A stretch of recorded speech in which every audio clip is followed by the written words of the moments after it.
15 years old when I started my first degree in mass communication.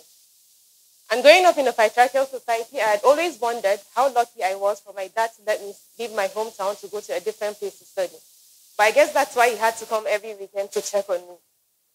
Now, guided by my academic background in strategic communication, I picked up two main issues that have ravaged my community.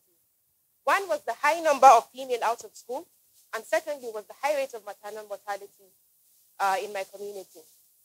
So to me then, empowerment meant simply two things. One, women's right to education, and also a quest to dismantle patriarchy. Now, 4 years ago as a PhD student, I took the opportunity to directly explore what the concept of true empowerment is by initiating a seminar titled Women in Pursuit of Knowledge. Now, this seminar took place in the northern part of Nigeria, a region where more than half of females face systemic barriers to basic educational rights. And this is the region I grew up in. Now, through the success of this seminar, we were able to engage and enlighten over 100 people. And through the success of the seminar, my mentor and I founded the Women Empowerment Center at my university. And our mission then was clear. It was to give educational opportunities to young, underprivileged girls from around the world, with a special target to developing countries.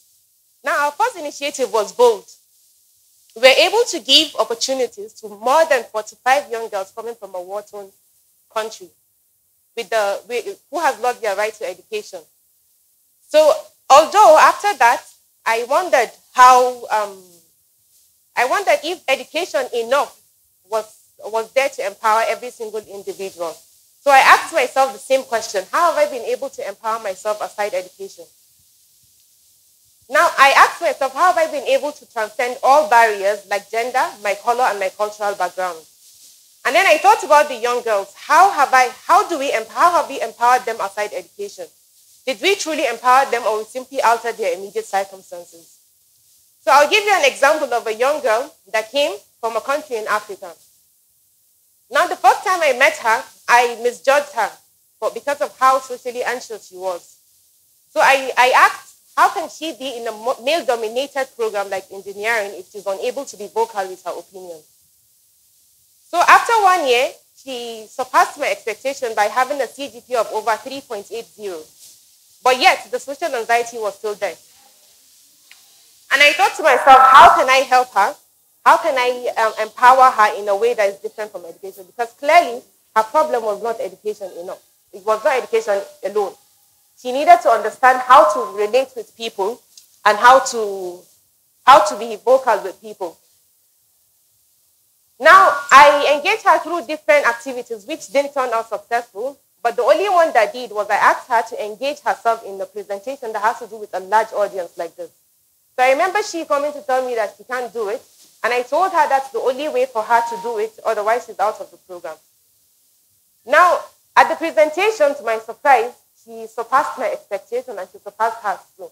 That I know because immediately after the presentation, the first thing she did was she thanked me and she hugged me.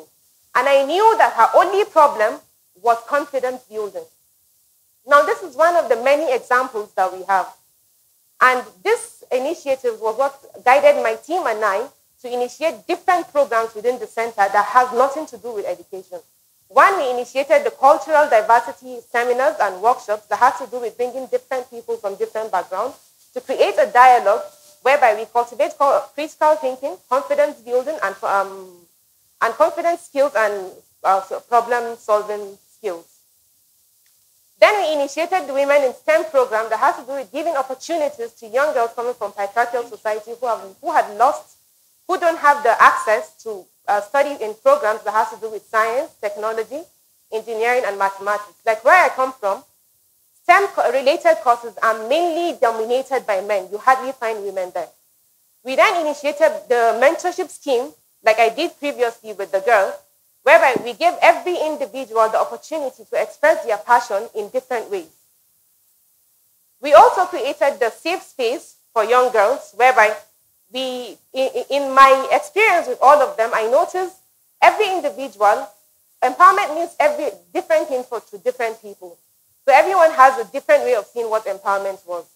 But in order to express these feelings, the space has to be safe for them. So this is one of the many initiatives we created. We also had campus-related issues like the gender-based violence, the Breast Cancer Awareness Month, and also the Emotional Intelligence Awareness Month. And we also tackled specific issues that are mainly related to campus, like the feminine hygiene on campus that we have here. This initiative was what sparked a movement of more than 500 people on and off campus. Now, with all of this initiative, it is my realization that empowerment meant something different I had always seen it before, which was how I came up with the empowerment triangle. To me, empowerment starts with a person as an individual. A person has to have the passion, the confidence, and the self-awareness. Now, these are not things you just wake up and then you have. These are things that takes a gradual process and sometimes a very long time. Then when this foundation is laid properly, it's getting out of your comfort zone. Now, getting out of your comfort zone means you know who you are. You're self-aware of who you are, and you open your mind to other people's perspective without putting any kind of judgment in between. And mentorship, I cannot overemphasize how important mentorship is because I know the role it played in my own life and among the members that we have within our center. Now, once this two foundation is set, you and moving out of your comfort zone with a proper mentorship is very, very important. It's the community. The community where we talk about the different aspects of empowerment, the different aspects of intersectionality. Because like I said, empowerment means different things to different people from different cultural backgrounds. So unless we create that community that talks about all these differences, we are truly not empowering yet. Now, in the community, again, the space has to be safe. If the space is not safe, people will not talk about their differences. People will not feel comfortable talking about their experiences. Now, this triangle of empowerment, to me, I came to realize that empowerment is not just a quest for equality, neither is it creating a center or creating a club. Empowerment has more to do with equity than equality. Empowerment to me is if someone walks into this room, it means there isn't any blind of maybe gender, color, or the cultural background. Empowerment means every person is given the room in a very safe environment for them to speak about their differences. And with that, I leave you finally with this quote that says, without empowering ourselves much, we don't have enough chance to change the world in any way.